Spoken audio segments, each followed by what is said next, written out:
Hello everyone, ಇವತ್ತು ನಾನು ಮೊಳಕೆ ಕಾಳು ಉಪ್ಸಾರು ಮಾಡ್ತೀನಿ. ಹೇಗೆ ಮಾಡೋದು ಬನ್ನಿ ನೋಡೋಣ. ಮೊಳಕೆ ಕಾಳನ್ನ ನೀಟಾಗಿ ತೊಳೆದು ಬೇಯಾಕೊಂಡಿದ್ದೀನಿ. ಸೊ ಅದಕ್ಕೆ ಉಪ್ಪು ಕೂಡ ಸೇರಿಸ್ಕೊಂಡು ಕಡೆ ಖಾರಕ್ಕೆ ರೆಡಿ ಮಾಡ್ಕೊತಾ ಇದ್ದೀನಿ. ಖಾರಕ್ಕೆ ಒಂದು ಅರ್ಧ ಈರುಳ್ಳಿ, ಒಂದು ಚೂರು ಶುಂಠಿ, ಒಂದು 10 ರಿಂದ 15 ಮೆಣಸಿಕಾಯಿ, ಒಂದು ಹಿಕ್ಲ ಬೆಳ್ಳುಳ್ಳಿ, ಒಂದು ಹಾಫ್ ಟೊಮೊಟೊ, ಸ್ವಲ್ಪ ಆಯಿಲ್ನ ಹಾಕ್ಕೊಂಡು ನೀಟಾಗಿ ಫ್ರೈ ಮಾಡ್ಕೊತಾ ಇದ್ದೀನಿ. ಇದಂತೂ ತುಂಬಾ ಟೇಸ್ಟಿಯಾಗಿ ಬರುತ್ತೆ.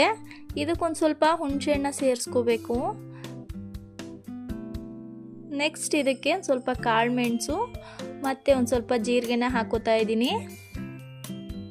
ಹಾಕ್ಕೊಂಡು ನೀಟಾಗಿ ಫ್ರೈ ಮಾಡ್ಕೋತಾ ಇದ್ದೀನಿ. ಇನ್ನು ಗ್ಯಾಸ್ನ ಆಫ್ ಮಾಡಿ ಒಂದು 5 ನಿಮಿಷ ಆರೋದಕ್ಕೆ ಬಿಟ್ಟರೆ ಸಾಕು.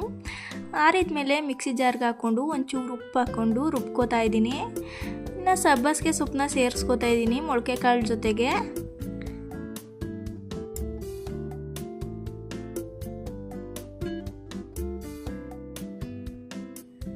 ಇನ್ನು ಸಬ್ಬಸಿಗೆ ಸೊಪ್ಪೆಲ್ಲ ಹಾಕಿ ನೀಟಾಗಿ ತಿರ್ಸ್ಕೊಂಡು ಅದು ಬೇಯೋದಕ್ಕೆ ಬಿಟ್ಟೆ ಒಂದು 5 ನಿಮಿಷ. ಇನ್ನು ಅದು ಬೇಯೋ ಅಷ್ಟರೊಳಗೆ ಮುದ್ದೆ ತಿರ್ಕೊಬಿಡೋಣ ಅಂತ ಮುದ್ದೆಗೆ ನೀರು ಇಟ್ಕೊಂಡಿದ್ದೀನಿ. ನೀರೊಂದು ಸ್ವಲ್ಪ ಕಾದಿದ್ದಾವೆ ಅಂದಮೇಲೆ ಹಿಟ್ಟನ್ನು ಹಾಕಿ ಅಂಬ್ಲಿ ಥರ ಕಾಯಿಸ್ಕೊತಾ ಇದ್ದೀನಿ. ಅಂಬ್ಲಿ ಕಾದ್ಮೇಲೆ ಉಪ್ತಾ ಇತ್ತು ಅಂಥೇಳಿ ಹಸಿಟ್ಟನ್ನ ಹಾಕೋತಾ ಇದ್ದೀನಿ.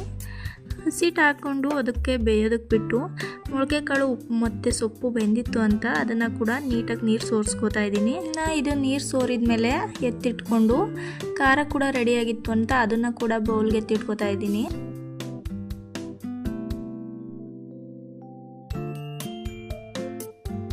ಇನ್ನು ಸೊಪ್ಪು ಮತ್ತು ಕಾಳು ಬೇಯಿಸಿರೋ ಅಂಥ ನೀರನ್ನು ಒಂದು ತಪ್ಪಲಿಗೆ ಹಾಕ್ಕೊಂಡು ಮತ್ತೆ ಕಾಯಕ್ಕೆ ಇಟ್ಕೋತಾ ಇದ್ದೀನಿ. ಹಾಗೆ ಒಂದು ಸ್ವಲ್ಪ ಖಾರನ ಅದಕ್ಕೆ ಸೇರಿಸ್ಕೊಂಡು ಕುದಿಯೋದಕ್ಕೆ ಇಟ್ಕೊಂಡಿದ್ದೀನಿ.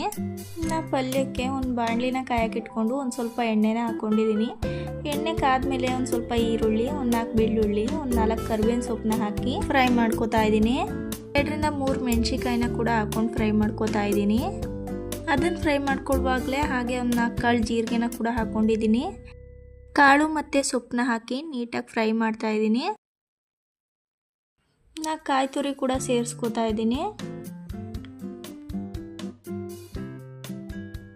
ಇನ್ನು ಫೈನಲ್ ಕೊತ್ತಂಬರಿ ಸೊಪ್ಪನ್ನ ಕೂಡ ಹಾಕೋತಾ ಇದ್ದೀನಿ. ನಿಮಗೆ ಬೇಕಿದ್ರೆ ಉಪ್ಪನ್ನ ಹಾಕೋಬೋದು. ನಾನು ಹೇಳಿರೋ ಮೆಥಡಲ್ಲಿ ಒಂದ್ಸರಿ ಟ್ರೈ ಮಾಡಿ.